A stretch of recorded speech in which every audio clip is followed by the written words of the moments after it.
Bienvenidas y bienvenidos a la Realpolitik. Aquí no venimos a repetir noticias, ni a seguir el ruido del momento. Venimos a entender qué está pasando, por qué está pasando y quién gana y quién paga cuando se toman decisiones.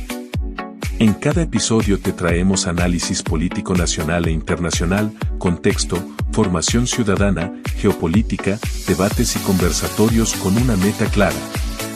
Despertar tu interés por la política y devolverle la palabra a quien casi nunca la tiene en la mesa. Porque la política no es solo de partidos, ni de élites, ni de discursos. La política es tu vida cotidiana, el trabajo, la seguridad, la educación, la migración, la economía, los derechos, la libertad. Aquí escuchamos las voces de la gente. El pulso real del ciudadano. Lo que se conversa en la calle, lo que se vive en los barrios, las ciudades, las capitales, los países, lo que se sufre en silencio y lo que se exige con dignidad. Y lo hacemos con un principio que guía todo lo que somos. Lo que el poder decide, lo viven los ciudadanos. Esto es la Realpolitik. Ponte cómodo, abre la mente y empecemos. Pensemos en esta contradicción por un segundo. Un país cuyo gobierno va casi todos los días a las Naciones Unidas a denunciar que son víctimas de un bloqueo genocida por hambre. Claro. Pero luego vas al mercado local, logras conseguir un pedazo de pollo y resulta que la etiqueta dice que viene empacado directamente de Arkansas. Sí, es una locura. Esa disonancia, digamos, esa cosa que te vuela la cabeza, es el punto de partida de nuestra inmersión a fondo de hoy. Tenemos frente a nosotros una verdadera montaña de documentos sobre Cuba. Y cuando dices montaña, o sea, realmente es una montaña. Literal. Hablamos de informes de derechos humanos súper detallados, investigaciones sobre lavado de dinero, testimonios bajo juramento de ex narcotraficantes y todo el cruce de fuego político que hay en Washington. Y es un material que, exige que lo leamos con lupa, porque estamos frente a uno de los temas más polarizados de todo el hemisferio, ¿no? Totalmente. Por un lado, tienes los documentos oficiales de La Habana que describen a la isla como esta especie de fortaleza heroica resistiendo el asedio. Sí. Pero por otro lado, tienes los informes de activistas, de exiliados, investigadores independientes que pintan un panorama diametralmente opuesto. O sea, hablan de un Estado fallido. Un Estado fallido, exacto. Que está secuestrado por una élite militar que responde a las protestas con cárcel y que además financia su supervivencia con crimen transnacional. Y por eso creo que es súper crucial hacer una pausa aquí. Hay que dejarle clarísima nuestra misión a quienes nos escuchan hoy.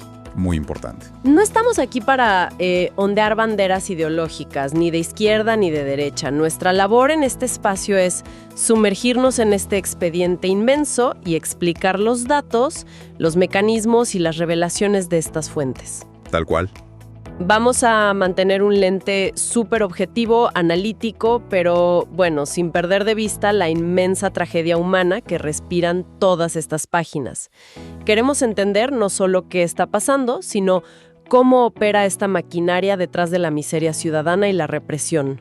Y fíjate, el mejor lugar para entender ese cómo, antes de meternos en debates teóricos enormes sobre socialismo o imperialismo, es pisar la calle. Claro, la realidad material. Exacto. Los reportes recientes sobre la crisis humanitaria en Cuba no describen una simple recesión económica, describen un colapso estructural absoluto. Sí, los datos son brutales. Estamos hablando de apagones que se extienden hasta 20 horas al día. Y el propio Ministerio de Salud Pública de la isla, en sus cifras oficiales, ha admitido que apenas el 30% del cuadro básico de medicamentos está disponible. ¡Wow! ¿El 30% nada más? Imagínate. Yo leía las descripciones documentadas por la Comisión Interamericana de Derechos Humanos y de verdad son desgarradoras. Hablan de personas de la tercera edad, o sea, la generación que supuestamente iba a disfrutar de todas las promesas de la revolución, revisando basureros en La Habana para poder comer. Es tristísimo. Y aquí es donde chocamos de frente con esta guerra de narrativas económicas, porque el Ministerio de Relaciones Exteriores de Cuba argumenta que esta miseria tiene un único culpable. Que es Estados Unidos, me imagino. Exactamente. En sus informes acusan a Washington de sostener un bloqueo que les ha costado más de $170 millones a lo largo de los años. Y de hecho, en su defensa, citan constantemente un documento histórico muy real, el memorándum de un subsecretario de Estado estadounidense llamado Lester Mallory. Esto es del año 1960. Ah, sí, lo vi en las fuentes. Ese documento proponía textualmente causar, abro comillas, hambre y desesperación en Cuba para provocar el derrocamiento del gobierno. ¡Qué fuerte! Para el régimen, esa es la prueba fundacional de que todo lo que ocurre hoy es un diseño macabro de Washington. Pero claro, si tú cruzas esa narrativa oficial con los datos de aduanas y comercio internacional que tenemos en esta otra pila de documentos, pues la teoría del bloqueo total empieza a hacer agua por todos lados. Sí, los números cuentan otra historia. Totalmente. De hecho, llamar a Estados Unidos el artífice del hambre choca con un dato bastante irónico. Los reportes del Departamento de Agricultura de Estados Unidos muestran que ellos son uno de los mayores exportadores de alimentos a Cuba. ¡Wow! En un solo año, las exportaciones de pollo y productos agrícolas estadounidenses hacia la isla subieron un 73%. Exportar miles de toneladas de pollo al año es una forma bastante peculiar de implementar un bloqueo de hambre, ¿no? Es que ahí radica la diferencia fundamental que marcan los economistas independientes en todos estos informes. La diferencia legal y súper práctica entre un bloqueo y un embargo. Claro, son cosas distintas. Exacto. O sea, un bloqueo implicaría que buques de guerra estadounidenses rodean la isla y no dejan entrar ni salir absolutamente nada, ni un barco. Una cosa militar. Sí, pero los datos muestran que Cuba comercia activamente con más de 27 países. Estamos hablando de potencias como China, España, Alemania. Además, durante décadas han recibido subsidios petroleros masivos, primero de la Unión Soviética y luego de Venezuela. O sea que no están aislados del mundo. Para nada.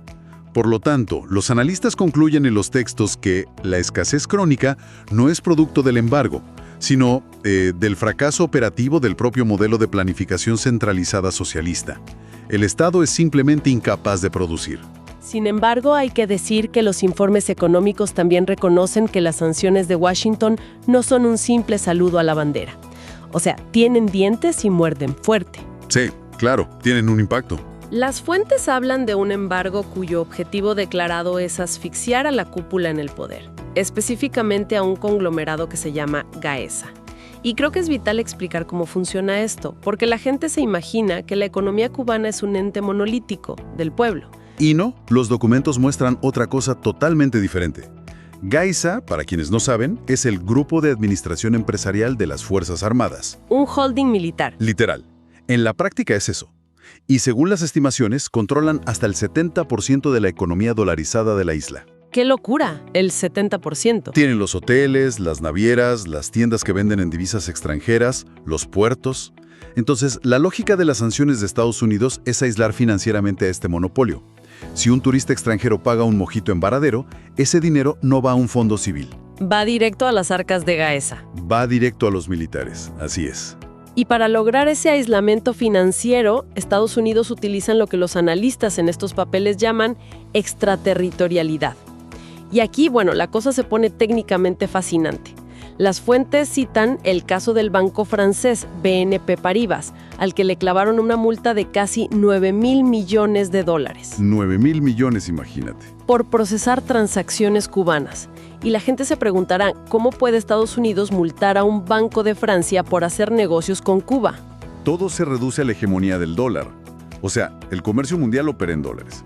Si tú eres un banco francés o alemán o japonés, necesitas pasar tus transacciones por una cámara de compensación en Nueva York para liquidar esos dólares. Claro. Entonces la ley estadounidense dice que si tocas a Cuba o a estas entidades sancionadas como Gaesa, te cierran el acceso al sistema financiero de Wall Street. A cualquier banco internacional perder el acceso al dólar es el fin, así que prefieren simplemente evitar hacer negocios con la isla y ya está. Y eso crea un efecto de sobrecumplimiento que aísla a Cuba del crédito internacional. Tratando de unir todas estas piezas, o sea, yo me imagino la situación así. Velo de esta forma. Es como si estuviéramos viendo a una gran empresa en bancarrota absoluta Ok. y el gerente sale a la calle con un megáfono a gritar que un competidor malvado no le quiere vender piezas de repuesto y que por eso la fábrica está parada. Ok, sí. Pero de pronto entran los auditores independientes y descubren que el propio gerente lleva décadas vaciando la caja fuerte para enriquecer a sus directores, que las máquinas se pudrieron por negligencia y que además la empresa sigue comprando materia prima de otros 27 proveedores en el mundo. Es una analogía perfecta. Entonces, mirando los datos fríamente, la gran pregunta es, ¿hasta qué punto el embargo multiplica los errores del socialismo y hasta qué punto es la causa raíz de todo esto? Bueno, los análisis de las fuentes económicas concluyen que el embargo actúa como un multiplicador de daños gigante. Gigante. Pero no es la causa raíz. Ya. La ineficiencia crónica, la prohibición de la libre empresa y toda esta corrupción institucionalizada de Gaesa son lo que genera el colapso interno. Lo que hacen las sanciones externas es quitarle al régimen cualquier red de seguridad. O de crédito para disimular su fracaso. Exactamente. Pero la gran conclusión de estos reportes, y esto es clave, es que la élite de los Castros y sus generales jamás sufren las consecuencias de ninguno de los dos factores. El peso combinado de la asfixia externa y del saqueo interno cae única y exclusivamente sobre los hombros del ciudadano común. Y claro, cuando tienes a millones de ciudadanos comunes en la oscuridad, sin comida, pero viendo a esa cúpula militar vivir en la opulencia, pues la olla de presión inevitablemente estalla. Tarde o temprano. Y lo vimos en las protestas históricas del 11 de julio o en las marchas de marzo donde la gente exigía corriente y comida. Y aquí, bueno, la lectura de los documentos se vuelve súper sombría. Muy oscura. Porque cuando los números no dan y la gente sale a reclamar pacíficamente, la respuesta del Estado no es hacer una reforma fiscal, es la brutalidad. Es brutal, sí. Los informes de organizaciones como Prisoners Defenders y Amnistía Internacional presentan unas cifras que, mira, rompen récords históricos. Documentan 1.250 presos políticos actuales. 1.250. Es la cifra más alta de la que se tenga registro reciente en todo el hemisferio occidental. Y lo que más alarma a los observadores en estos informes es la demografía de sus prisioneros. Porque no estamos hablando solo de los típicos líderes opositores tradicionales, ¿verdad? No, para nada. Los documentos detallan que hay 145 mujeres y 33 menores de edad en las prisiones. Adolescentes que están cumpliendo condenas de hasta 5 años simplemente por grabar una protesta con su celular o por salir a marchar. Y a los adultos les están aplicando la figura legal de sedición con penas que promedian los 10 años. 10 años de cárcel. ¡Qué locura! 10 años. O sea, para el Estado cubano, tener el estómago vacío y gritarlo en la calle es considerado un acto de alta traición. Y las condiciones dentro de esas prisiones, según leí en los reportes del Centro de Documentación de Prisiones Cubanas, son inhumanas. Son de terror. Detallan hacinamiento severo, torturas físicas, psicológicas y sobre todo la negación sistemática de atención médica como método de castigo. Sí, los informes mencionan casos concretos súper alarmantes, como el deterioro físico del líder opositor Félix Navarro, o casos aún peores, como el de Ismael Rodríguez. Que es un preso político con trastornos mentales, ¿no? Exacto, ha desarrollado trastornos mentales severos, totalmente incompatibles con estar en una cárcel, y se le niega cualquier tipo de asistencia psiquiátrica. Pero hay algo en la estructura legal de esta represión que te juro me parece sacado de una película de ciencia ficción distópica, estilo Minority Report. Sí, ya sé de qué vas a hablar. Los informes legales destacan que aplican una figura jurídica llamada peligrosidad social predelictiva. O sea, más de 11,000 personas en Cuba han sido condenadas bajo este concepto. Sí, 11,000 personas. Y para dimensionar esto, significa que el Estado te mete preso sin que hayas cometido ningún delito. Te encarcelan porque un funcionario decide que tú eres propenso a cometer un delito en el futuro, basándose en tus ideas o amistades. Exactamente. Es el mecanismo definitivo de control social. Desde el punto de vista legal, es aniquilar por completo el Estado de Derecho. El mensaje del gobierno es claro. Es terror preventivo. No necesitas romper una ley para perder tu libertad. Solo necesitas no ser dócil. Basta con que el Estado sienta que no eres útil al socialismo. Y este terror no se queda solo detrás de los muros de las cárceles. El Archivo de Cuba detalla actos que califican directamente como crímenes de lesa humanidad en las fronteras. Documentan ejecuciones extrajudiciales y desapariciones forzadas de civiles que, bueno, solo intentan escapar del país. Es que el informe destaca casos muy específicos, como el de los hermanos Otoniel y Rubén Rey Terrero. De 22 y 25 años. Jovencísimos. Ellos intentaban llegar a la base naval de Guantánamo para pedir asilo y fueron asesinados por las propias autoridades cubanas. Estamos hablando de un Estado que utiliza fuerza letal contra civiles desarmados por el simple crimen de querer huir del hambre. Lo cual contraviene todas las convenciones internacionales básicas sobre el derecho a la vida. Demuestra que la isla funciona en términos súper prácticos como un recinto penal enorme donde intentar salir se castiga con la muerte. Ahora, déjame hacer de abogado del diablo por un momento con este tema. A ver. Leyendo el seguimiento de noticias en las fuentes, vimos que recientemente hubo un anuncio sobre la excarcelación de 553 prisioneros y que hubo mediación del Vaticano. Si uno lee solo el titular, podría pensar, bueno, tal vez el régimen está cediendo, tal vez hay una apertura al diálogo.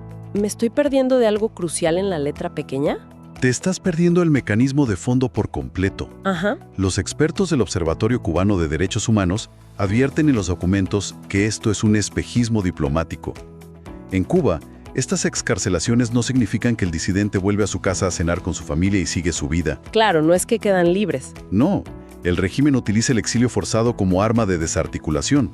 Te sacan de la celda de máxima seguridad y te suben escoltado un avión rumbo a Europa o otro país sin derecho a regresar jamás a tu patria. ¡Wow! O sea, es un destierro. Es una puerta giratoria de represión. Vacían las celdas desterrando a los líderes actuales simplemente para hacer espacio y encarcelar a la próxima ola de manifestantes. No hay flexibilización alguna. Es una táctica de limpieza social. Lo cual nos arrastra hacia un misterio financiero que estos documentos resuelven de una forma súper escalofriante. Porque si cruzamos todas las variables que hemos discutido, o sea, el país no produce nada, el socialismo colapsó la infraestructura, el embargo corta los créditos internacionales y el Estado gasta fortunas en mantener un aparato policial gigantesco. ¿Y la matemática no da? La matemática no da. ¿De dónde demonios sale el dinero duro, el efectivo sonante, para que la cúpula militar mantenga su riqueza y pague a los guardias? Esa es la pieza del rompecabezas que hace que todo el panorama cambie de color. Las fuentes nos remiten a investigaciones profundas, incluyendo un informe extenso recopilado en el libro El cartel de los Castros. Sí, lo tengo aquí. Y las conclusiones apuntan a una infraestructura de financiamiento paralela y enteramente criminal. Hablamos del narcotráfico internacional. Los testimonios son alucinantes. No estamos hablando del típico capitán corrupto en un puerto remoto que se hizo la vista gorda por unos dólares. No, para nada. Es institucional. Exacto. Los documentos incluyen declaraciones de ex narcotraficantes de altísimo perfil que aseguran bajo juramento haber trabajado bajo coordinación directa, logística y premeditada con las más altas esferas del gobierno cubano, incluyendo el Ministerio del Interior. Así es. Hablan del uso de la Marina de Guerra y de los guardafronteras en Matanzas para escoltar y proteger lanchas rápidas cargadas de cocaína rumbo a Estados Unidos. Y lo que los analistas de seguridad destacan en estos informes es el nivel de sofisticación y, bueno, el tiempo que llevan haciendo esto. Los testimonios ante comités de seguridad indican que, por ejemplo, durante el éxodo masivo del Mariel en 1980, la inteligencia cubana hizo algo increíble. Infiltraron agentes, ¿no? Sí, no solo vaciaron cárceles y hospitales psiquiátricos para enviarlos a Florida, sino que metieron agentes entrenados específicamente para establecer redes y rutas de narcotráfico allá en Norteamérica. O sea, estamos hablando de una política de Estado diseñada desde arriba para inundar a su enemigo ideológico con drogas y de paso, pues, cobrar peaje para cuadrar la caja del régimen. Exactamente. Y los informes de inteligencia de hoy en día trazan cómo esas rutas han ido evolucionando. Describen un triángulo logístico que involucra puertos de Venezuela, pistas clandestinas en Nicaragua y el espacio aéreo y marítimo de Cuba. Es una red regional enorme. Sí, ya no es solo una tragedia local de derechos humanos.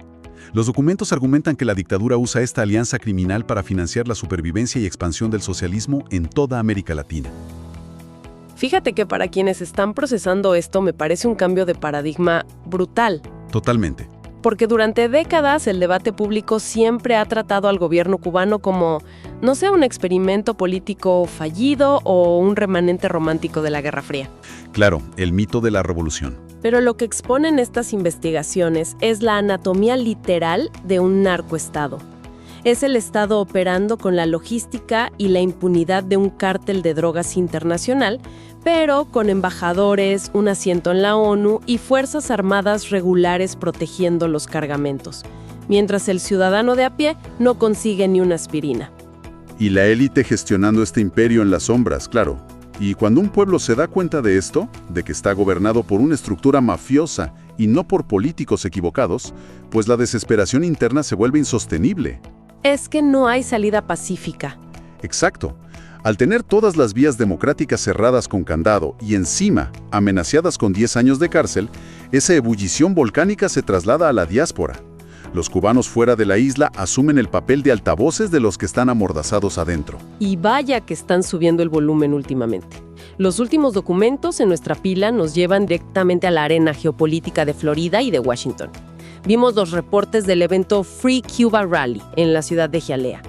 Y no fue una reunión chiquita. No, para nada.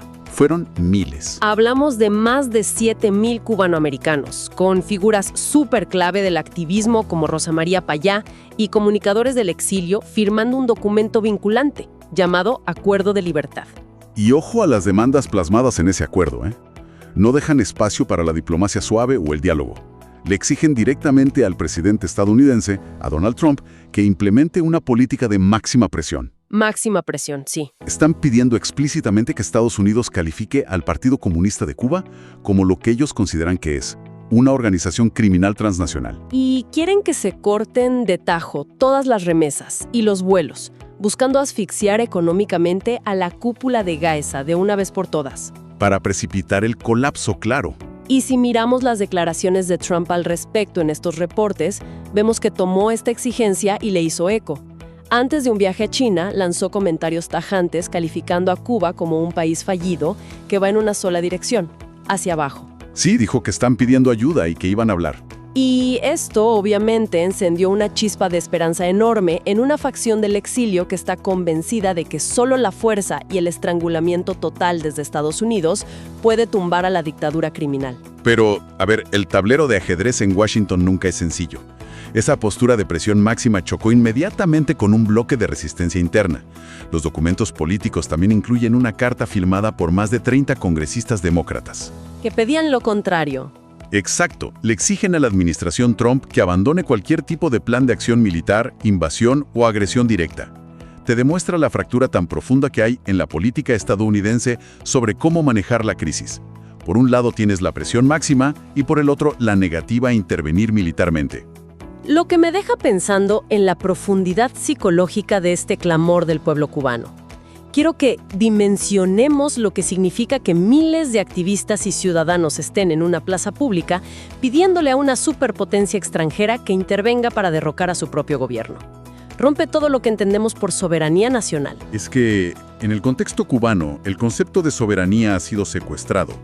Cuando no puedes elegir a tus líderes, cuando la Constitución prohíbe cualquier otro partido y cuando las Fuerzas Armadas no protegen a la población sino que la reprimen, la soberanía deja de ser el escudo del pueblo. Se convierte en el muro de los carceleros. Exactamente.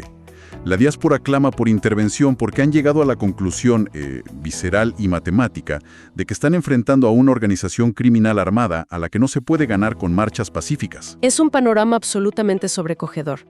Para recapitular el inmenso terreno que hemos cubierto en esta inmersión de hoy, comenzamos viendo a una nación atrapada en la miseria estructural diaria. Desentrañamos cómo las mentiras del bloqueo conviven con compras de alimentos estadounidenses y cómo el embargo busca asfixiar a los militares de Geisa. Así es. Documentamos también una represión de récord.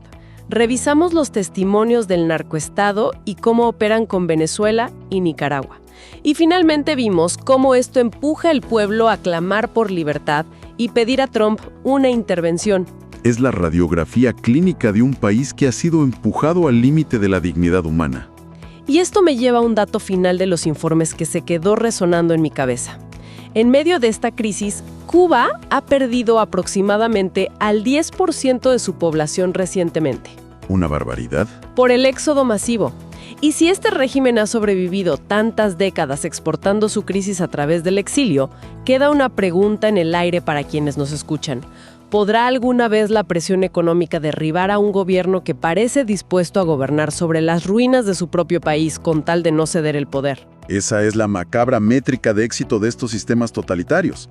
El objetivo nunca fue la prosperidad, sino su propia permanencia en el poder, cueste los ciudadanos que cueste. Queda claro que las verdaderas fronteras de esta isla no están hechas de agua, sino de decisiones tomadas en la oscuridad, y de millones de voces que se niegan a ser silenciadas. Ha sido un análisis súper intenso. Nos vemos en la próxima inmersión.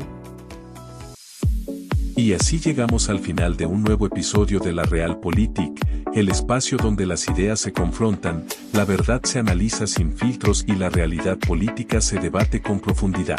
Aquí no seguimos narrativas, las cuestionamos. Aquí no repetimos discursos, los examinamos.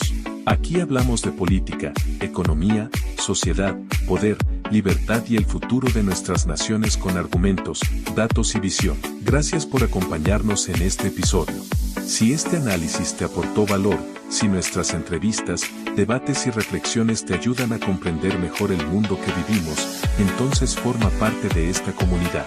Suscríbete ahora a nuestro canal de YouTube, activa la campana de notificaciones, regálanos tu like y comparte este contenido con quienes también creen en el poder de las ideas. Y no te desconectes, síguenos en todas nuestras redes sociales para estar al día con nuevos episodios, análisis exclusivos, entrevistas y conversaciones que están marcando la agenda. Esto fue La Realpolitik, análisis con libertad, verdad con propósito.